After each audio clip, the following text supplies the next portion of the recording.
President Biden meets with Republicans to discuss a new stimulus check proposal while hinting that reconciliation will be used to push the larger stimulus package through. Hello and welcome to today's February 1st, third stimulus check package update and trending news. If you're a subscribed member of my community, then welcome back. And if you're not, consider subscribing right now.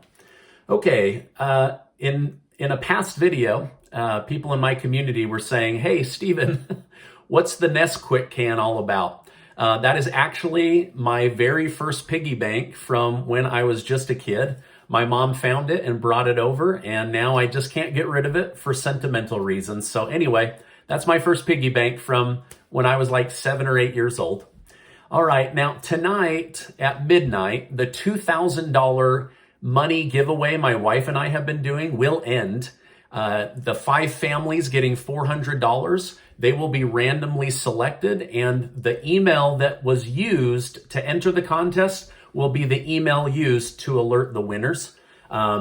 Starting tomorrow, I will have a new giveaway going, but I don't know what it is yet because over in my community channel, I have a poll running on what the next giveaway should be, but I have been able to line up 1 or 2 new video sponsors that I'll be letting you know about later this week. All right. Also, make sure to check out my video from earlier today with all the drama going on in the stock market with GameStop, silver, AMC, and more. It's believed that billionaires and hedge funds have lost between $50 to $70 billion. Anyway, pretty crazy drama. All right, Democrats have continued to advertise through interviews, messages, phone calls, the media, and more for an open discussion with Republicans about the next stimulus check package. Well, they have fired back and have asked for a meeting with President Biden. President Biden has agreed to meet later today to openly discuss reducing stimulus checks or reducing the number of people that will receive stimulus checks. Now, I started telling you guys about this last week. I'm hoping that this does not happen. Hopefully they can negotiate other parts of the stimulus package. But many Republicans are calling President Biden a hypocrite, saying in the past he has called for unity, but now they seek to use the power of the House and the Senate to push through a stimulus package without having Republicans weigh in or give their side of the story. They are also worried about the number of executive orders that President Biden has done in his first 2 weeks of office. The very senators President Biden wanted to work with 2 weeks ago, Senator Romney, Senator Collins, and Senator Murkowski, have all pushed back on him now, saying that he is looking to spend too much money after recently passing almost $1 trillion in relief. The new stimulus proposal came with a letter that said, in the spirit of bipartisanship and unity, we have developed a COVID-19 relief framework that builds on our prior COVID assistance laws, all of which passed with bipartisan support. This is the December stimulus. Our proposal reflects many of your stated priorities, and with your support, we believe that this plan could be approved quickly by Congress with bipartisan support. We request the opportunity to meet with you to discuss our proposal in greater detail and how we can work together to meet the needs of the American people during this persistent pandemic.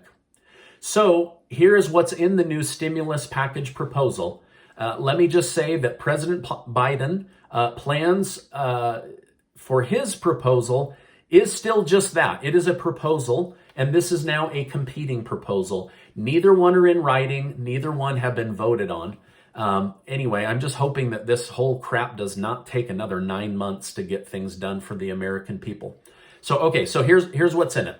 So instead of $1.9 trillion and $300 billion going to state and local government, they would seek to strip that away. It would reduce the $1,400 stimulus check to a $1,000 stimulus check, and they would reduce the income caps from $75,000 down to $50,000 or less, and for families, $150,000 down to $100,000 or less. This new proposal seeks to do $300 a week in federal unemployment boost until the end of June. The plan also says nothing about money for the $15 federal minimum wage across the country or the state and local government money.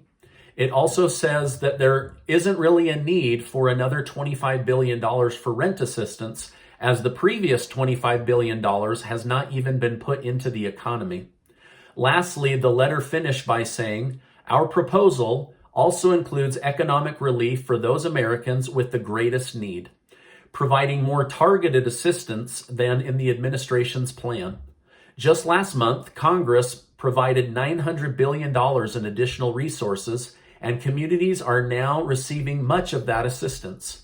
Some of that spending appropriated through the CARES Act passed last March also has yet to be exhausted. The proposal we have outlined is mindful of these past efforts while also acknowledging the priorities that there is needed support right now. So basically it's saying, listen, we went overboard on CARES Act 1 and there was leftover money. We've now gone overboard with the December stimulus and that money hasn't gone into the economy. There's probably going to be leftover money. And then it says that this plan is too big and will probably have leftover money. So why go with a big bill? Why not a more targeted bill? Last night, a group of economists also wrote to President Biden stating President Biden's $1.9 trillion America Rescue Plan, with its critical public health investment to beat COVID-19, its aid to help struggling families, and its assistance to state, localities, tribes, and territories, is an appropriate scale of new spending under current conditions. The letter continued, the risk from providing too little in relief and economic recovery far outweigh the risk of providing too much. We urge you to act quickly to pass a robust pandemic relief package to control the virus, address hardship, and boost the economy. One of the more famous economists in the United States, Paul Krugman, tweeted, so Republicans want Biden to drastically scale back economic relief in the name of bipartisanship, yet their offer is insultingly inadequate. Krugman also went on to say they need to quit bailing out the wealthy and help people with the $1,400 stimulus checks that they promised. So it looks like there is going to be some back and forth negotiation. There is money that has not gone out from CARES Act or the December one, but in most cases, the $600 stimulus check has already been spent. So if they are going to reduce it, it seems like there could be a need for a standalone stimulus check only bill. But if not, they are going to battle back and forth, or they're going to end up in reconciliation. Senator Bernie Sanders tweeted, at a time of massive crisis facing working families, my Republican colleagues have suddenly become very concerned about the deficit. That's funny. I didn't hear these concerns when they passed trillions in tax breaks for the rich and blank checks for endless wars. What hypocrisy. So he's pushing back saying, you guys just see deficit spending different than we do. And he's alluding to the Trump tax breaks and the Bush endless wars in the Middle East. House Speaker Nancy Pelosi said, we want it to be bipartisan, but we can't surrender, hinting that she will either use this as a starting point to find common ground, or hinting at the fact that the $1.9 trillion package will be pushed through with one of the 9 reconciliation votes. I'm really hoping that they won't mess with the income caps and the $1,400 stimulus checks, as they've already come down from the $2,000 stimulus checks they promised. But I guess this is going to open up discussion, but I just hope that this won't be a dangling carrot that lasts for months and months. There's just too many people that need this money. Now, White House Press Secretary Psaki said on behalf of President Biden, the president wants this to be a bipartisan package regardless of the mechanisms. Republicans can still vote for a package even if it goes through reconciliation. Essentially, Biden is saying reconciliation can happen and you're welcome to fight against it, but you will be given the chance to give your opinion through a vote. In trending news, Dr. Fauci has reversed his stance on wearing 2 masks, saying it doesn't really make a difference. So we've gone from no masks to 2 masks to just back to 1 mask. A child safety advocacy group released new data showing that child abuse rates are at the highest they've ever been. These lockdowns, wearing masks, lack of socialization, and time away from school has led to bad behavior in adults. Also, suicide rates and self-harm rates are at their highest level. All I can say, guys, is try to be patient and kind with each other. I know that these are frustrating times. Today, actor Dustin Diamond, best known for his role as Screech in Saved by the Bell, has died from a rare form of lung cancer at the age of 44. Today is the first day of February and also marks the beginning of Black History Month. This is my update for today. As I know more, I will definitely share more.